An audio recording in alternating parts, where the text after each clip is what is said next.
Sa nakaraang kaganapan ay nagkaroon ng pastahan sa pagitan ni Ye Xinghe at ng patay gutom na si Zhao Yan na inaakalang mas malakas siya kay Ye Xinghe kaya naman pumayag silang itaya ang tatlo nilang minahan laban sa isa ng Ye family. Subalit sinabi ng ating bida na di sila pa pwedeng umalis hanggat walang nagaganap na kasunduan na magagamit niya bilang katibayan sa pagbibinta ng minahan ng mga Zhao kung siya ang manalo. Kaya naman agad na gumawa ng kasulatan ng patriarch ng Zhao clan kung saan ang bawat panig ay may tig-isang kopya ng sa ganon ay pareho silang magkaroon ng katibayan na ang minahan ng bawat isa ang nakataya at matapos ni Zhao Yang na mabigyan si Ye Jun ay arrogant nitong tinanong si Ye Xinghe kung papwede na silang umalis.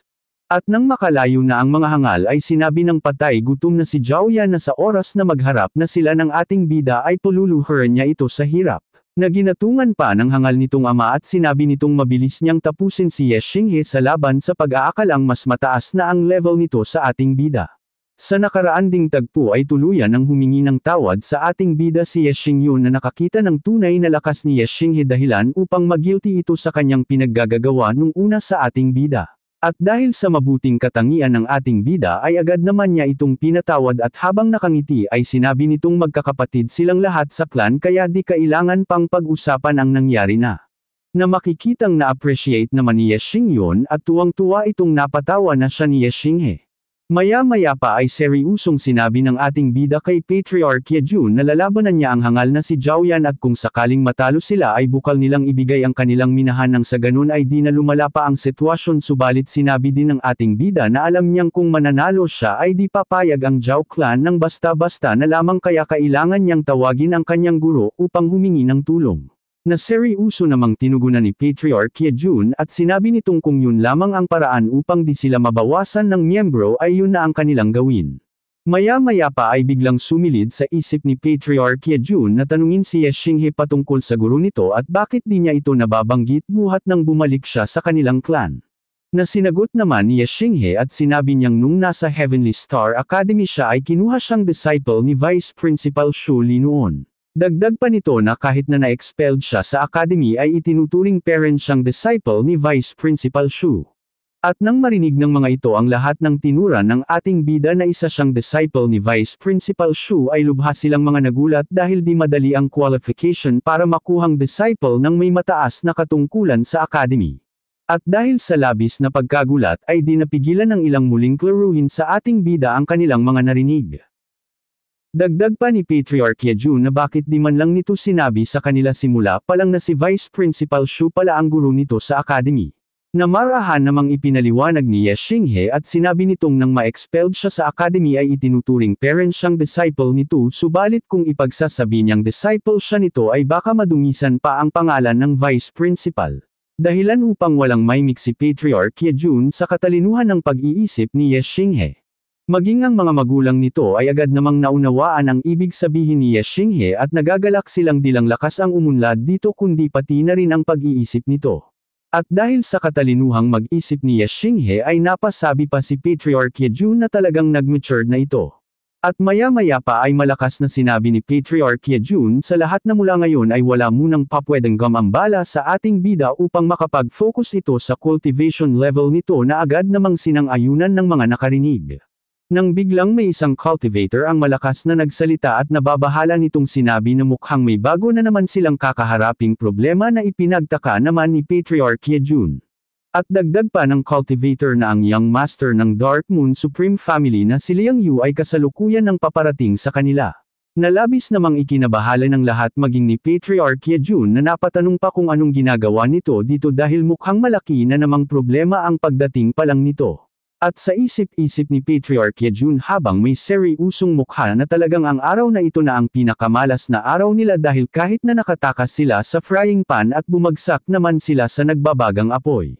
Subalit makikita lamang ang ating bida na kalmadong nakatayo at nagtatanong sa kung ano namang ginagawa ng hangal sa kanilang clan.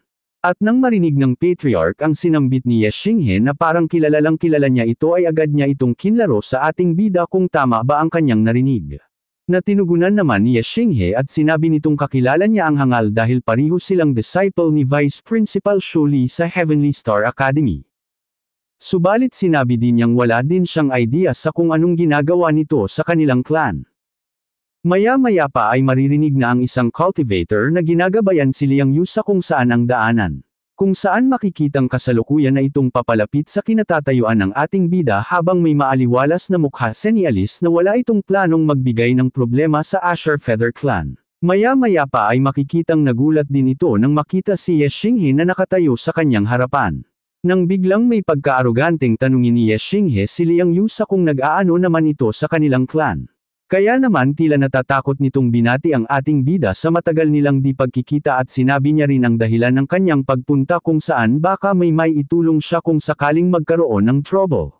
At dahil sa mga sinambit nito ay makikitang may pagtatakang nagkatinginan ang ama at uncle ni Ye Xinghe dahil tila magkaibigan ang dalawa. Habang si Ye Xinghe naman ay makikitang tumingin lang dito ng may pagka-seryoso. At nagpatuloy muli sa pagsasalita si Liang Yu at sinabi nitong narinig niya na sa ilalim ng utos ni Steward Chen ay magpupunta ang Zhao clan sa Ye family upang makuha ang minahan ng mga ito kaya naman baka makakatulong siya kung sakali. Naagad namang tinugunan ni Ye Xinghe at sinabi nitong huli na sa balita ang magnanakaw ng panty na si Liang Yu dahil kakaalis lang ng Zhao clan galing sa kanila. Na may pagtataka namang tinugunan ni Liang Yu at mariin pa nitong kinlaro ang kanyang narinig dahil tila napaagap ata ang Zhao clan kisa sa kanya.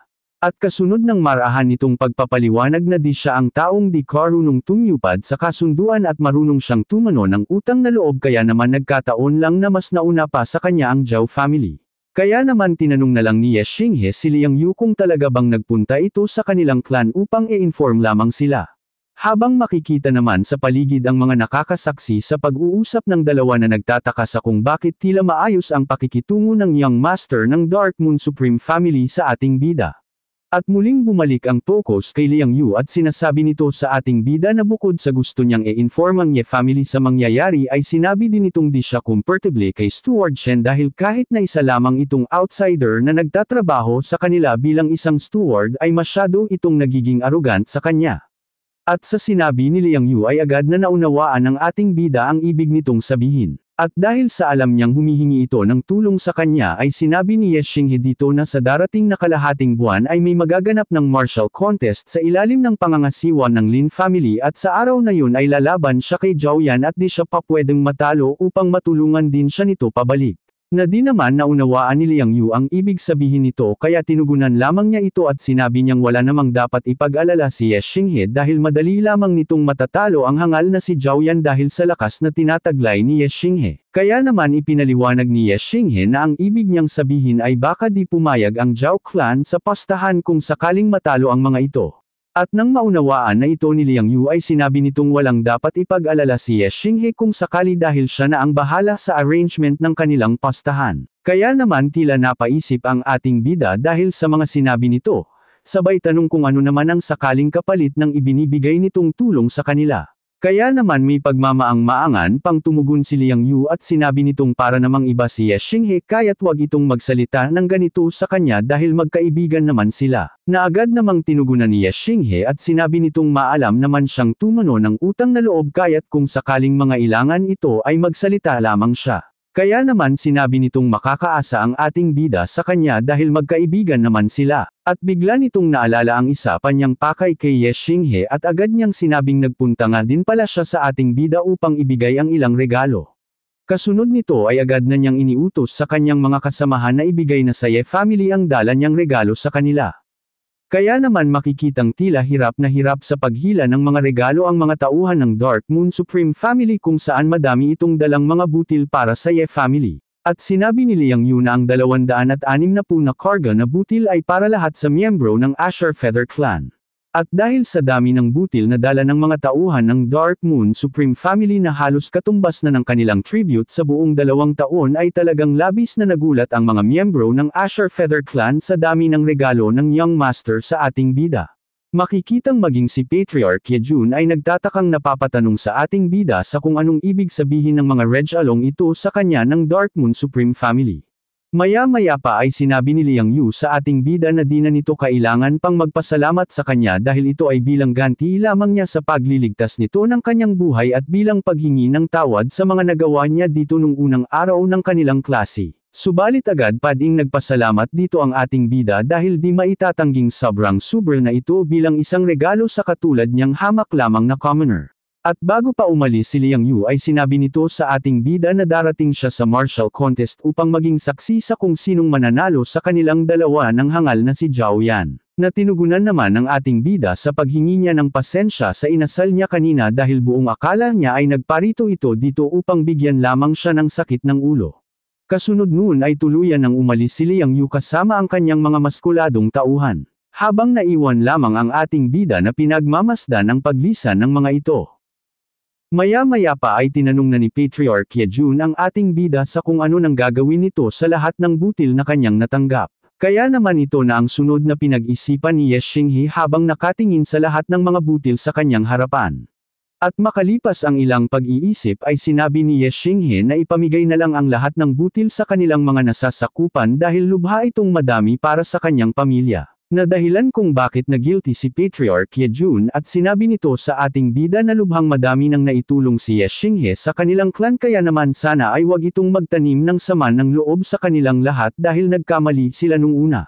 Na agad namang tinugunan ni Ye Xinghe at sinabi nitong ang nakaraang nangyari ay dala lamang ng kanilang disappointment sa pagkakatanggal niya sa academy na lubos naman niyang nauunawaan kaya't walang dapat ipag-alala sa kanya ang lahat. Kaya naman muling sinabi ni Patriarch Yejun na talagang nag-mature na ang kanilang dating walang muwang na si Ye Xinghe, na ikinatuwa naman ng ating bida kaya't tinugunan lamang nito si Patriarch Yejun ng isang masayang ngiti. Kasunod nito ay agad nang sinabi ni Patriarch Yejun sa lahat ng miyembro ng Asher Feather Clan na kumuha na ng tig-iisang sako ang bawat isang household ng kanilang pamilya.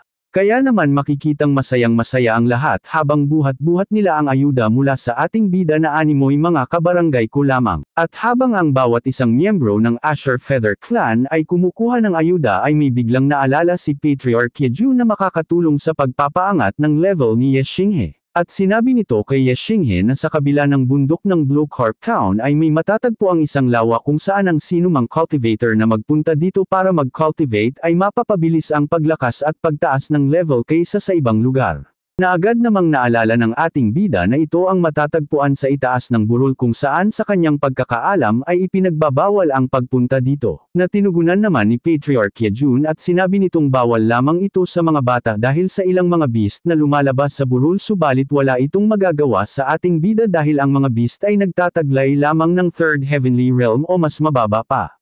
Dagdag pa ni Patriarch Yejun na lubhang mapanganib lamang ito para sa mga cultivator na nasa first heavenly realm o second heavenly layer realm kaya't di ito isinasa publiko subalit papwede naman nila itong puntahan kung gusto ng ating bida. Kaya naman napaisip si Ye Xinghe kung pupunta ba siya dito dahil walang kasiguraduhan kung totoong mas mapapabilis ng lawa ang kanyang pagko-cultivate at baka mag-aksaya lamang siya dito ng oras. Subalit matapos ang ilang pag-iisip ay napagdesisyonan din ni Ye Xinghe na magpunta dito upang tingnan ang lugar at kung may katotohanan ba ang sabi-sabi kaya't sinabi nito kay Patriarch Yejun na kailangan niyang magpasama dito dahil di niya alam ang eksaktong lukosayon nito at di pa din siya dito nakakaabot. Matapos niyang masabi kay Patriarch Yejun ang kanyang nais sabihin ay agad siyang nagpaalam sa kanyang mga magulang upang ipaalam dito ang gagawin nila ng kanyang uncle at matapos nun ay tuluyan na din silang lumisan upang magtungo sa lawan na nasa itaas ng burol, kung saan makikita ang maayos na daanan patungo sa ibabaw ng burol na kanilang linalakbay kasama si Patriarch Yejun. At makalipas ang ilang sandali ng kanilang paglalakbay ay sinabi ni Patriarch Yejun kay Ye Xinghe na nandito na sila.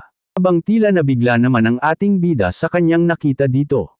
Dahil makikitang tila may pagkakatulad ang loang ito sa realm na napasok ng ating bida sa kanyang Divine Sea of Consciousness ng unang araw niya sa Academy. Maya-maya pa ay sinabi na ni Patriarch Yejun na ang lawa na nakikita ni Ye Xinghe ay tinatawag na Blue Carp Lake kung saan merong 30 isla sa gitna nito at ang ilang sa mga isla ay wala pang nakakaabot. Na ikinamangha naman ng ating bida nang marinig niya ang sinabi ni Patriarch Yejun dahil lubhang may kalakihan pala talaga ang Blue Carp Lake. Maya-maya pa ay may kung anong nangyari sa ibabaw ng tubig sa lawa kung saan agad ding napansin ng ating bida ang makapal na enerhiya na ilinalabas ng lawa at maging ang kanyang star power ay nagkaroon din ng reaksyon. Nang biglang sabihin ni Patriarch Yejun sa ating bida na ang gitnang bahagi ng lawa ay naglalabas ng malakas na enerhiya na di kayang maabsorb ng cultivator na nasa third or fourth heavenly realm kaya't di pa pwedeng magpunta doon si Ye Xinghe. Na napalingon naman kay Patriarch Yejun dahil mukhang di pa din ito batid na kasalukuyan na siyang nasa 6th Heavenly Realm na rurok ng star martial artist nang biglang sabihin ni Patriarch Yejun na papwede naman ang ating bidang humanap ng mapapag-cultivate ka nito sa paligid ng lawa dahil ang cultivator na nasa antas ng 3rd or 4th Heavenly Realm ay mabilis na makakapagpalakas dito. Kaya naman sumang-ayon na lamang si Ye Xinghe sa sinabi nito dahil mas makakabuti na din kung mate at tago niya ang tunay niyang lakas para magamit sa mga hangal na makakalaban niya. Nang biglang makaramdam ang ating bida ng ibang presensya sa paligid na inakala niyang isang demon beast. Subalit nang mariin niya itong tingnan ay napagtanto niyang nagkamali siya ng palagay. Dahil makikitang isa lamang din itong cultivator na gustong mag-cultivate sa Blue Carp Lake, kung saan agad din naman ng mga itong napansin ang presensya ng ating bida kaya naman napalingon pa ito dito. Na agad namang nakilala ni Ye Xinghe at tila nagulat ito sa babaeng cultivator na dumating, at ito ay si Lin Yin na nagmula sa Lin family kasama ang dalawa nitong tagabantay na agad namang nakakilala sina Patriarch Yejun kaya't agad nitong sinabi sa young mistress na ang mga ito ay nagmula sa Ye family. At detalyado din itong sinabi na ang isang medyo may kaedadan na ay si Patriarch Yejun ng Ye clan habang ang kasama naman nito ay si Ye Xinghe habang mariin lamang na nakatingin sa mga ito ang kanilang young mistress. At dagdag pa ng kasamahan nito na di Ye Xinghe daw ay ang nababalitang mag-aaral na na-expelled sa Heavenly Star Academy. Kaya naman ngayon ay kilala na ni Miss Lin Yin ang ating bida ay sinabi nito sa kanyang taga-sunod na okay na ang kanyang nalaman. Dagdag pa nito na mag-uumpisa na siyang mag-cultivate upang makapaghanda sa darating na martial contest para sa kanyang mapapangasawa kasunod nitong sinabi na papwede na ng mga itong iwan siya sa lawa. Na agad namang sinunod ng mga hangal nitong tagabantay. Habang makikita na tuluyan na ding lumisan si Lin Yin patungo sa gitnang mga isla ng lawa upang dun mag-cultivate dahil ayon sa iba ay mas malakas ang enerhiyang ilinalabas ng lawa sa gitnang bahagi nito. Habang naiwan naman ang dalawang hangal na mariin lamang na pinagmamasdan ng kanilang mistress. Maya-maya pa ay napalingon ito sa kinatatayuan ng ating bida kasama ni Patriarch Yejun. Sabay tingin sa kanyang kasama habang parihong naglalabas ang mga hangal ng nakakalukong ngiti na animoy may binabalak na masama sa ating bida. Maya-maya pa ay mabilis nang nagpunta ang dalawa sa kinatatayuan nila Patriarch Yejun. Kung saan nang makalapit na ang dalawa ay agad na bumati ng may pagka-aroganti ang isa kay Patriarch Yejun. Na di naman nagustuhan ni Patriarch Yejun at tinawag niya ito sa pangalang Linju sabay tanong kung may kailangan ba ito sa kanila kasabay ng pagbibigay niya ng seryusong tingin sa mga hangal. Na agad namang naunawaan ng hangal subalit tila lalo pang naging pusigido ang hangal na magdulot ng gulo kina Ye Xinghe. At bilang panimula ay may pang-asar nitong tinanong ang dalawa habang nakaharap sa ating bida kung ito ba ang bali-balitang na-expelled sa academy kamakailan lang. Subalit di naman nagpa-aapekto ang matalino nating bida kaya't may pagka-aroganti niyang tinugunan ang tanong ni Linju at sinabi nitong di na dapat pang itanong kung alam naman na nito ang kasagutan. Kaya tila napahiya ang hangal na si Linju kung saan animoy may pagbabanta ang mga tingin nito sa ating bida. Nang biglang merong pag-alit na magsalita at tinatawag nitong hangal ang ating bida na tumingin lamang dito ng seryoso. At muling nagsalita ang lalaki at pag-alit na sinabi nitong walang karapatan ang ating bidang makisingit sa usapan habang nag-uusap pa ang mga elder. At dahil sa mga sinabi nito ay tila natuwan naman ang hangal na si Linju dahil mukhang magtatagumpay siyang manggulo sa mga ito, habang si Patriarch Yejun naman ay tila nabahala sa lalaki dahil batid niyang di ito si santuhan ni Ye Xinghe. Subalit huli na ang lahat dahil ang mayabang na cultivator ay kasalukuyan ng pupataki sa ating bida habang makikita sa mukha nito ang labis na gigil na kanyang nararamdaman. Habang makikita namang tila di man lang nababahala si Ye Xinghe at kalmado lamang nitong iniintay ang pag-atake ng hangal. At wala nga ring kahirap-hirap na sinalo ni Ye Xinghe ang atake nito kung saan tila di man lang gumalaw ang braso ng ating bida senialis na talagang napakahina lang ng atake. Maya-maya pa ay bigla na lamang hinawakan ni Ye Xinghe ang braso ng patay gutom na kasamahan ni Linju na makikitang tila nagulat sa biglaang kilos ng ating bida. At kahit anong gawin niya ay di siya makaalis at di niya matanggal ang pagkakahawak ni Ye Xinghe na parabang na stuck na siya sa mga kamay nito kaya naman may pagkamayabang niyang sinabi kay Ye Xinghe na bitawan siya kung ayaw nitong masaktan. Na di naman nagustuhan ni Ye Xinghe dahilan upang pigain niya ng pagkainam ang braso nito na makikitang halos magsiputukan na ang mga litid nito. Maging ang mukha nito ay di na may pintas senialis ng hirap at sakit na kanyang nararamdaman dahil sa higpit ng pagkakahawak ni Ye Xinghe. At makalipas lamang ang ilang sandali ay umabot na sa puntong di na nito makayanan pang tumayo dahil sa panghihina kaya naman napaluhod na din ito sa harapan ni Ye Xinghe at halatang halata sa hangal na wala na itong natitira pang lakas. Maya-maya pa ay kalmadong sinabi ni Ye Xinghe na inaamin niyang ang Azure Feather Clan ay lubhang mahina at di may kukumpara sa Lin Clan subalit di ibig sabihin nun ay maaari na lamang silang ipagtulakan ng mga ito. Habang makikita naman sa isang gilid ang patay gutom na si Lin Ju na nagtataka sa kung bakit walang magawa ang hangal na si Lin Hao kahit na nasa third heavenly realm na ang level nito dagdag pa niyang iniisip na mukhang di totoo ang balita na si Ye Xinghe ay nasa second heavenly layer realm lamang. Nang biglang putukin ng nagmamakaawang si Lin Hao ang pag-iisip ng hangal na si Lin Ju at maririnig sa paligid ang paghingi nito ng tulong sa kanyang elder dahil sa di na niya makayanan pa ang sakit. Subalit tiningnan lamang ito saglit ni Lin Ju habang maririnig naman ang kanyang alaga na humihingi na ng awa sa ating bida.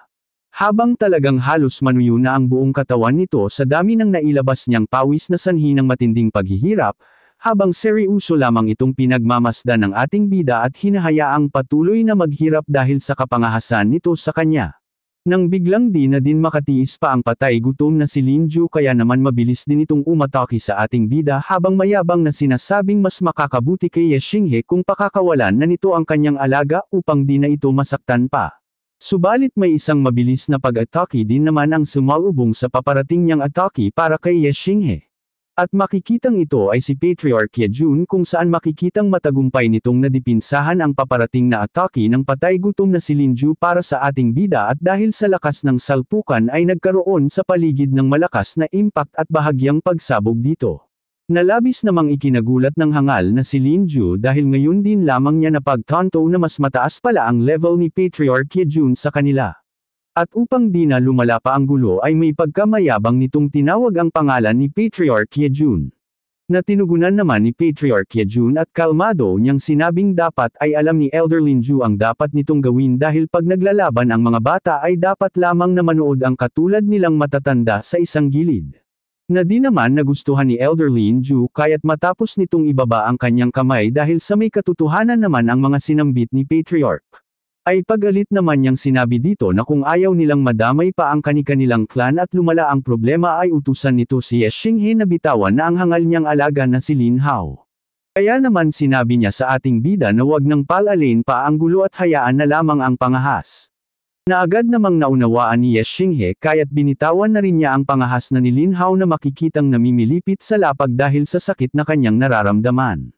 At kasunod noon ay kalmadong sinabihan ni Ye Xinghe si Elder Lin Ju na wala silang planong makipaglaban sa Lin Clan subalit kung inaakala nitong natatakot ang Azure Feather Clan sa Lin Clan ay nagkakamali ito. Mariin pang sinabihan ng ating bida ang hangal na si Elder Lin Ju sa isang matulinhagang pamamaraan kung saan sinabi nitong maging ang rabbit na pagkaamo-amo ay papwedeng mang-agat kung kinakailangan. Dahilan upang mapaisip si Elder Lin Ju na mukhang tila nagkamali ata sila ng pinag-try pang clan ngayon dahil di maitatangging mas malakas pa sa kanila ang dalawa.